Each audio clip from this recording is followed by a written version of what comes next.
Hi everyone, my name is Daniela and welcome to my YouTube channel. So if you're wondering why I'm making this video, basically about like 5-6 days ago I posted a video on TikTok and I honestly was debating whether to post it or not. Basically it was my experience from going from a DACA recipient to a resident. Honestly, it's something that's very personal and like I said, I was debating whether I should post it or not just because I didn't know like what type of reaction it would get, and I honestly didn't expect that many people to view it or that many people to support it and be so kind and so loving towards the video. It was just really surprising to me. A lot of people were commenting about how their families were going to go to Mexico and how they had a lot of questions because they wanted to know some of the questions that they asked me in Mexico in the interview. Everyone's situation is completely different. Mine is gonna be completely different to the next person because of the way that I became a resident, and it's just completely different to everyone. So don't think that my questions are gonna be the questions that maybe your parents will be asked in Mexico or your brother is going to be asked in Mexico, because they're going to be completely different. They might be similar if you're going through the same path that I did. Okay, so I'm going to talk about my experience before I went to Mexico, during Mexico, some of the questions they asked me, some of the things I went through, the process itself. That way you guys can know what I had to experience, and maybe some of these things are going to be similar to what your family might experience if they go to Mexico. But basically, before I went to Mexico, when I found out that it was my appointment date, when I found out was 2 weeks prior to leaving. So it was so like all of a sudden, and I was kind of in like a shock because there was a possibility I didn't have to go to Mexico. There was a possibility that I would be able to just do everything here in the US. And that's what I was hoping for, because you just hear so many stories about everyone that has, gone to Mexico, gotten denied, and have gotten un castigo de como unos 5, 10, 15 años más tiempo unas veces. And so I was kind of scared of that, and I was like, I don't know if I want to go to Mexico. But it's not up to me, it's up to, whoever makes those decisions. So yeah, one day I wake up, my mom texted me, and she's like, hey, I received this email. So to her email, and I hadn't checked my emails that day. So she gets an email from my lawyer saying, we got the date scheduled for you to go to Mexico, for you to go to Ciudad Juarez. And I was like, oh my gosh, like this is real, this is actually happening. Something that I've been waiting for for so long is actually going to happen. So yeah, I literally had 2 weeks to let my job know, let my college know, because it was going to be the week of finals. This was in December, week of finals. The week that I had to leave was week of finals. So I had to let my teachers know that I was going to be gone. So if I could take like my finals online, or can I take them before I leave? And my teachers were so amazing, because they were like, well, my main teacher, he was my economics teacher. He was like, yeah, don't worry about it. Like, you can take this test before you leave. And he was so cool about it. And I have so much love for him, because, it's bad enough that you have to like arrange everything yourself and, talk to your school, talk to your job. My job, I'm honestly like so grateful for them too. Because of them, like I was able to leave 2 weeks. They didn't pay me, obviously, but they were so understanding, and they said, just keep us updated and let us know. And I'm like, this is an amazing, like, I'm so blessed. Like, God is so good. Like, there's no job that I could ever imagine that would be like, yeah, go to Mexico for 2 weeks. You might have to stay longer. That's fine. You'll still have your job. You still will have your job when you come back. I never imagined a job that like would say that, and that's basically what my job did. So yeah, I asked my job and my school, got that out of the way, and then it was time to like start packing. I literally packed like 2 days before. I was planning on either going in an airplane or going with a family member. So it was like a huge mess, guys. basically I had planned going with a family member, but then my family member ended up not being able to go with me, and that was what I was hoping. Like, I was hoping that my family member was gonna go with me, because then I would have to go to Mexico all by myself, either in an airplane or go in a bus. And my mom, she's like, you have to believe that God is with you everywhere you go. You cannot be scared about what's gonna happen. You have to trust God, and God will take care of you.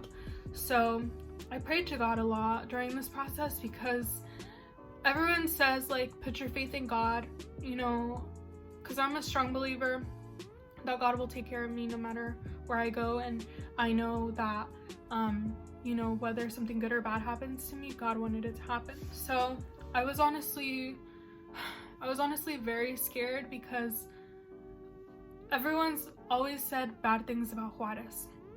So knowing that I would have to go to a different country, my country of birth, by myself, and, you know, stay in a hotel for a week, 2 weeks, maybe more, by myself, it just like terrified me. It scared me. So I packed everything and got on un camión and went to Ciudad Juarez. When I went in, I you know, expected that we were going directly to Juarez, but no, it was, I had to get off in, where was it? I had to get off in El Paso, Texas. So once we got to El Paso, Texas, everyone from El Camión got out, and you basically had to find your next bus. And on mine, it had, on my ticket, it showed go from, I went in Los Paisanos autobuses, and basically I'm from Kansas, so they went from Kansas to Oklahoma, and then Oklahoma to Texas, and they picked up different, you know, people at certain stops. And then from Texas, from the top of Texas to the bottom, then they reached El Paso, Texas. And once we got to El Paso, we had to get out, look for our next bus, and I had to get on this yellow bus. And I just got in, gave them my ticket, and then from there they took you to cross the border. So when you cross the border, there's different parts where you go through, but where I went through, El Paso, Texas, was like connected to Ciudad Juarez. So we had to get out, get our like luggage out and everything. They had to scan it through this little thing to make sure you don't have like anything dangerous. And once you scanned it, then you got your stuff, and we waited for everyone to finish. And once everyone was finished, then we got to go back on the bus, and they took us to La Central de los Autobuses. And so once I got to La Central de los Autobuses, my uncle from Mexico, he's from Zacatecas, and I'm so grateful for him, because if it weren't for him, you know, I feel like I would be really lost, and I wouldn't have enjoyed Mexico like I did.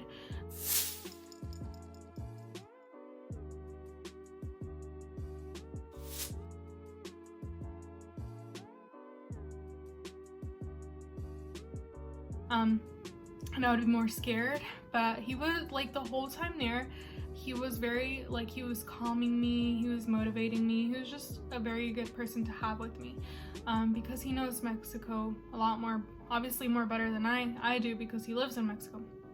So once I saw him at La Central, I like hugged him. I got super happy that I got to see him, because I hadn't seen him obviously since I was 1, and I don't remember anything about him other than pictures of him on Facebook or pictures on social media or whatever. So I got to see him. It was a little emotional moment. I saw him, and we took a Uber to the hotel, and once we got to the hotel, we got ready, and we kind of just explored Juarez a little bit, and that was pretty nice. It kept my mind off of you know, what's gonna happen. So everyone kept telling me, take this as a vacation, don't take it as a, you know, stressfulness or worriedness. But it was easy for everyone to say that, but for me it was just like, you're not in this position to understand, you know, what's gonna go on, like if I should be worried or not. But yeah, once I got to Juarez and everything, once I was in the hotel, and my uncle, like, I talked to him and everything, he kept telling me everything was gonna be okay, like, don't worry about it. So I believed him. And basically there's three main things that you have to do, or two main things that you have to do before your appointment, and then there's the appointment. So I'm going to talk a little bit about that. The first thing that you have to do is tu examen médico, your medical exam. Your medical exam, they check you, they check you completely. So they do like an eye exam, they check your whole body, they check to see if like you do drugs, if you drink, you know, all that stuff. And basically if you pass the medical exam, then you're good to go to your interview and everything. If you don't pass it, I honestly truly do not know what would happen if I wouldn't have passed my medical exam. I didn't know anyone in the hotel that didn't pass their medical exam. By the way, a lot of the people at the hotel that I stayed at were there because they had an appointment in La Consular. So they a lot of people were sharing their stories about, you know, how they're fixing papers and their experience so far and everything. So it was really interesting to hear everyone else's experiences. I didn't personally hear their experiences because my uncle didn't want me to get like freaked out, or like the people that were getting denied there. But yeah, he just didn't want me to freak out and listen to people that got denied and just freak out about my interview, because I feel like that probably would have happened if I would have known everyone else's stories. But basically, yeah, the medical exam passed. I passed it, thankfully. So basically, to me, they gave me a card and they told me you're gonna come back to the building. Which one was the building? It was the building, the first, okay, so it's really hard to explain. Before my medical exam, I went to this building where I had to basically like, I guess like register, and they asked me my name, they took a picture of me, and they used that as like my little, from one of my medical papers, which I don't know if I have still, but yeah, they did that. And oh look, I have the papers of what they gave me that I'll show you guys. So, okay, so this was my medical exam paper. Basically my lawyer got this ready for me so I can take it. And basically I took it to the doctor when I went, and it like highlighted where I had to go, like what, where was the building that I had to go to. And I do want to let you guys know, my medical exam was $500 out of pocket. And so this trip, like, these were some of the like things that would stress me out. Like, I had to get the money to go to Mexico, come back, well, hopefully come back, and then the cost of my medical exam, the cost of the hotel, the cost of eating over there. I mean, there was a lot of money that I had to either borrow from people, or I had to, you know, use my own savings. So yeah, I ended up going, my medical exam was at 9 a.m. and my uncle like told me, no, you're gonna wake up extra early, we're gonna go super early. So we went to the building. There we registered and everything, and then after that they're like, okay, you need to go to the second building, that's where you're actually gonna get your actual medical exam. And so I went with my uncle, but they didn't let him in, so I had to go in by myself, which was completely fine. Like, it was just like for my medical exam, and I kind of understood that. So I ended up going, and they kind of like tell you, okay, go there, they do your flu shots, or I think they're te ponen vacunas. I don't know if it was my flu shots or not. They did that, then they checked me, my whole body and everything, and then they asked me, like, do you smoke, do you drink, are you pregnant, you know, stuff like that. The basic questions they ask you like at a physical. So yeah, after that passed, they gave me a paper and they told me, okay, go over there and pay, and I had to pay $500 for my medical exam. When that was finished, they told me, okay, you're gonna get your results at 3 p.m. So we waited until 3 p.m. We went like around 2. We had to go to a different building, and that's where they were like saying everyone's names and telling them to come up, and you get a packet, and on your packet it says, you know, if everything was good or whatever. Mine was good, so that was a medical exam. I got that out of the way, thankfully. So to celebrate the medical exam, we got on a tour bus in Juarez, and it was pretty nice because the hotel that we were at, it was right across from the Consular, and the tour bus like came to each of the hotels around the Consular to pick people up. Chihuahua, Ciudad Juárez, Chihuahua.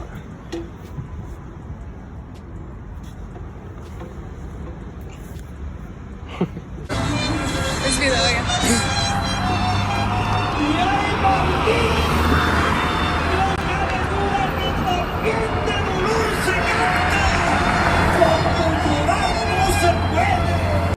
And then from there, we went to explore Juarez, and it was really nice. I got to taste like handmade burritos from like this super small mercado.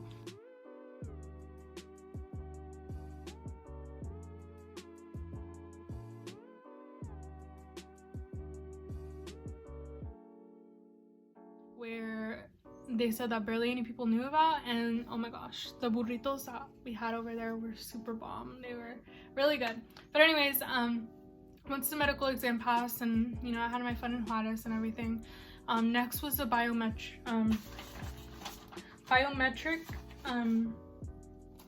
let's see, my biometric appointment. So for that, okay, I thought it was gonna be a big deal, but it really wasn't. It was like less than 5 minutes, less than 10 minutes that it took. Basically, you just have to go to a certain building, and at the building you go in. It's not even a building, it's like it looks like a store. Like it's where, okay, there's a bunch of stores, and then like there in the corner is the actual like biometric building, and there they have like guards outside and everything. And then you go in, they ask you for like your paper that you need, like proving when your interview date is. And then it had what else, you had to have your ID from Mexico. I honestly forgot, but I think it says on here. Yeah, and then you had to let them know like where you wanted your visa to get delivered to, if your visa, if everything went good and it was approved. So I chose Zacatecas because my uncle had to get back to work the next week, and I wanted to go to Zacatecas to kind of explore there. So I chose the DHL location to be Zacatecas, which is where my visa got delivered. Basically, let me go step by step. Once you go in there, they just take a picture, they take your biometrics, and you're done. You're good to go. So that was really like only 10 minutes. It wasn't that long. Once I was finished with that, then it was time for my interview. Guys, okay, so my interview was at 7:15 in the morning. We woke up super early to go. Literally, there was a huge line of people. It was outside, and it was kind of rainy that day. So I woke up like at 5 in the morning, got ready, did my hair, makeup, you know, I dressed up, and there was a line of people outside. Everyone was nervous. I'm gonna tell you guys everything like that I saw in my whole experience. There were guards outside, and they said, okay, whoever's appointment, not the guards, but there was a lady that came out. She said, whoever's appointment is at 7:15, start walking up. So they basically, everyone like got out of the line, and whoever was at 7:15, their appointment, they walked up in the morning, by the way. So we walked up, they asked us for our papers saying our interview, just the documents that they ask you to bring, and your lawyer will tell you like what documents you need to bring. So they tell you to get that, and then they put you in another line, and then they separate you off like in an ABC, different like places to go. So basically, yeah, you're outside, and then finally I tell you, okay, come inside. And inside they make you go through these metal detectors, and when you go through them, you have to take your sweater off. And I was good. I got all my documents from the little scanner. Then I had to go through another line where they like check you like this, basically like double.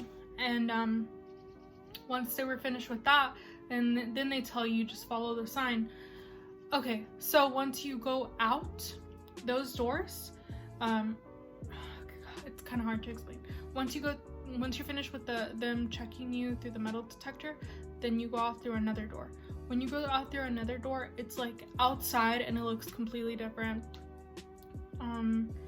There was like trees, there was a building way over there, a building over here, a building over here. And I feel like each building that I wasn't supposed to go to was other people, like other people going through a different, pathway than me, as in like they fixed papers through something like a different way. So there were different buildings, and at the top it tells you if you're applying for residency or citizenship, go this way or go that way. Well, I went through where the line told me, and then I went inside a building and there was a lot of chairs, and I kid you not, guys, I waited like, I feel like it was like 2 hours just to like go up and give all my information to one of the people. So basically they put you in lines, they separate you depending on, I don't know what they like look at to separate you, but they separate you and you go to each line and they ask you just questions about like, what's your name, what's your last name, where were you born, who's petitioning you, just all those things. And I thought it was the interview, but it wasn't. Once I was finished, then they told me to sit down. Then I sat down and I had to wait another hour. And I was next to this lady and she was like, man, like everyone's going through except us. Like, and I started worrying because I'm like, she's right. Like everyone else is going through to their interview, smiling and everything, coming out and leaving. And like, what about us? So finally I said, okay, you go here and you go here. There was this girl that was around the same age as I was. As I am. She went in front of me. I didn't know this was an interview. I thought this was just another set of questions they were gonna ask us, but I didn't know it was an actual interview because I thought the interview was gonna be like just a one-on-one with someone in like a private room or something like that, but it wasn't. It was just like everyone can hear your interview. Well, the girl in front of me, she was 21, so 1 year older than, no, she was 20. She was 10 years old. She was the same age as me. Her situation was a little bit different because she didn't go to school and she didn't work. I don't know her name, and even if I did, I obviously wouldn't say it, but I was just listening to all the questions they were asking her because I'm like, okay, I need to think about them. That way I can know what they're gonna ask me. Well, everything passed by. They were asking her all these questions, and there was a specific question that she answered, and I looked at the lady's reaction and she's like, like, I don't know if she was supposed to say that, but yeah, she's like, okay, give me 1 second. And she was putting stuff in a computer, the lady was. She printed a paper out. She said, your visa was denied. You have to stay. You can reapply in 10 years. Y'all, like, I don't know. In that moment, like, her face reaction was just like, what? Like, why? And I got like a moment of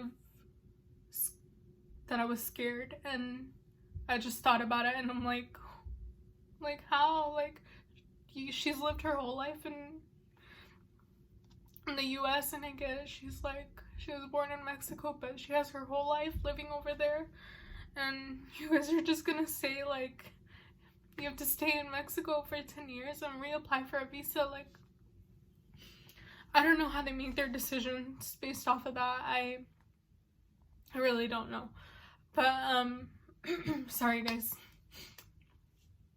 But yeah, I was up next, and after hearing her getting denied, I was like, I don't know what's gonna happen, but God, I put everything in your hands, and I just pray that you do whatever you need to do in my life. So I go up, and they ask me basically the same set of questions they asked her. They answer, or I answer all the questions, and the lady is on her computer like 5-10 minutes putting in a bunch of information, and she's like, okay, and I'm like, this is literally what just happened with the other girl, like, what's gonna happen? And she puts all her information in the computer. She prints a green paper out,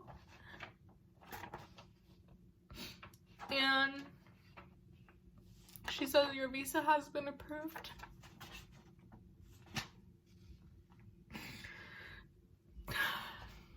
I told myself I wasn't gonna cry in this video, but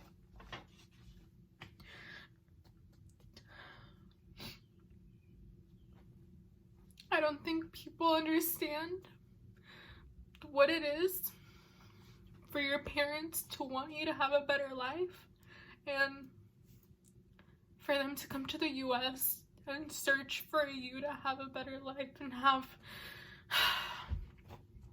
a better life and, you know, succeed, because that's something that they didn't have the opportunity to do.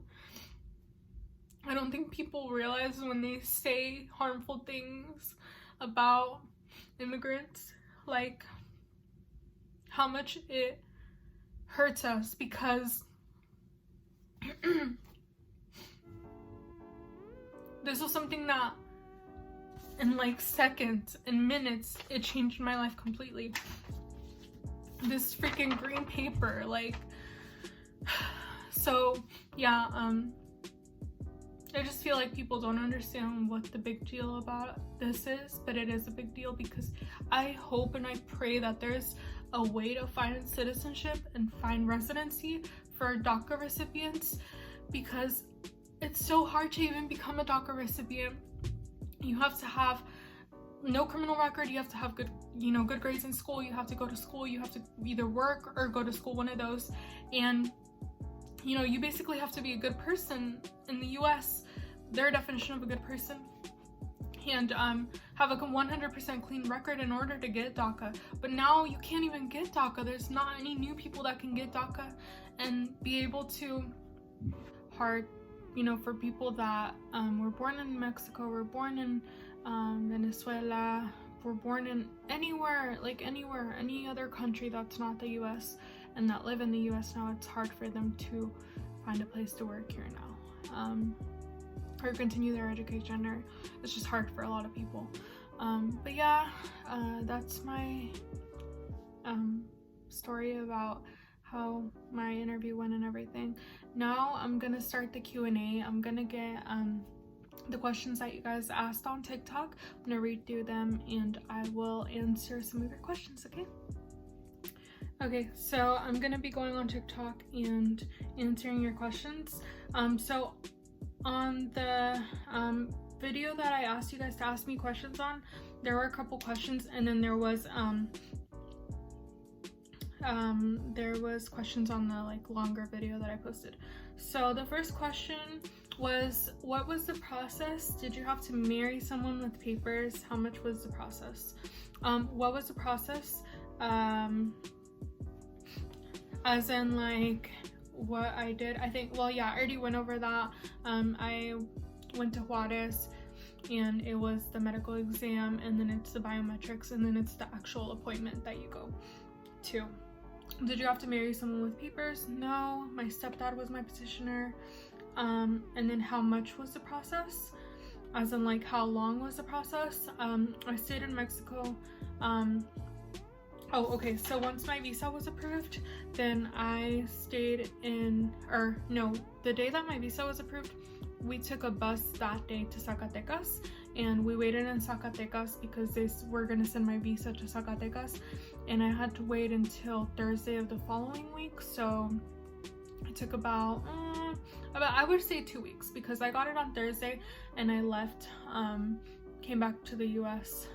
Well, I went from Zacatecas to Ciudad Juarez back to Kansas. So yeah, it was about 2 weeks the process was. What was the step-by-step process? I have DACA and I would love to know the details to apply for residency. So I would honestly recommend that if you have DACA, I would consult with the immigration attorney to see if there are ways that you can become a resident.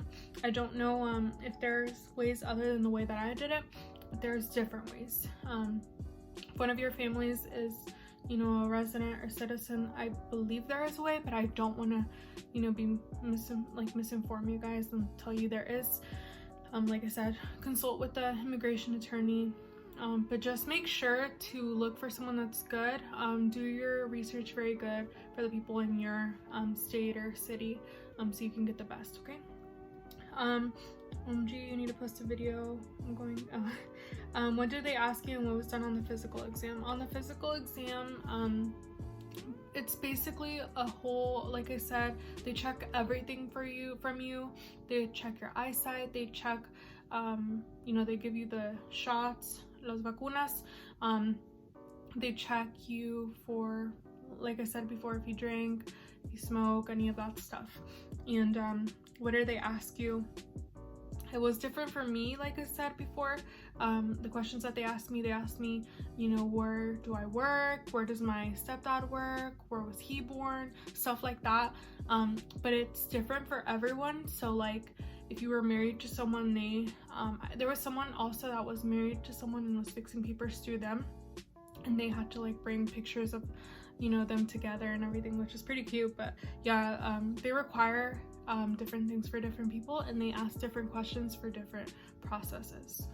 How did you become a USA resident? Like I said, it was through my stepdad, so he was my petitioner. Can the petitioner be your aunt or a direct family member? I'm not sure. Like I said, ask an immigration attorney. I would call them, see if you can have a consultation. There are some places that do have free consultations, so I would just call and ask. Why was it denied? It was not denied, thankfully. And how did you apply through marriage? I didn't apply through marriage. It was like I said again, through my stepdad. How was the process? The process was scary at the beginning, but thankfully it got better. I got less nervous and everything turned out fine. Now we're gonna go over the questions that other people had on the second question, or on the second video. Oh, and someone said getting sent to Mexico and denied is the main reason a lot of us don't have the courage to do the process. And I agree. There's a lot of people that have the opportunity to go to Mexico, but they don't want to because they're scared that it might get denied. And that's completely understandable, because there are people that get denied and there are people that get approved, and you never know. But yeah, and then how can we apply? Again, consult with an immigration attorney.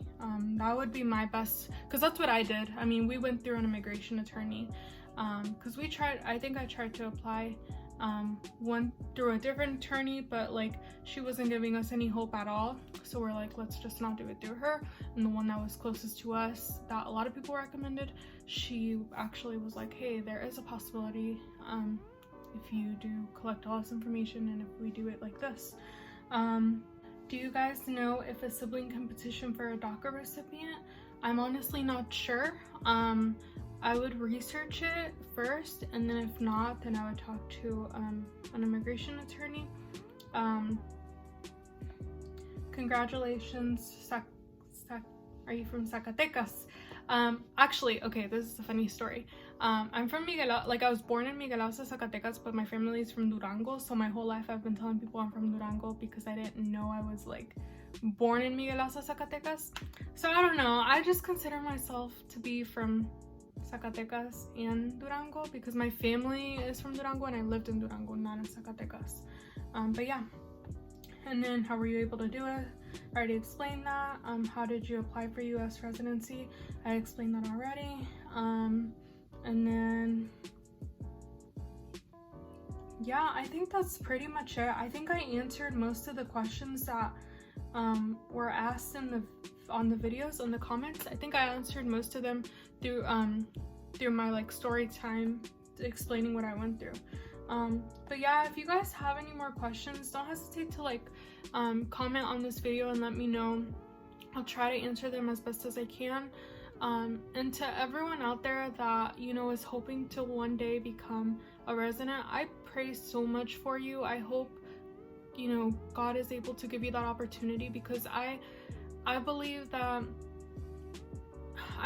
people deserve it. I've met so many people that are DACA recipients, so many people that we're all, at the end of the day, we're all children of God, and I feel like people shouldn't be mad because other people want to better themselves and better their lives in the US.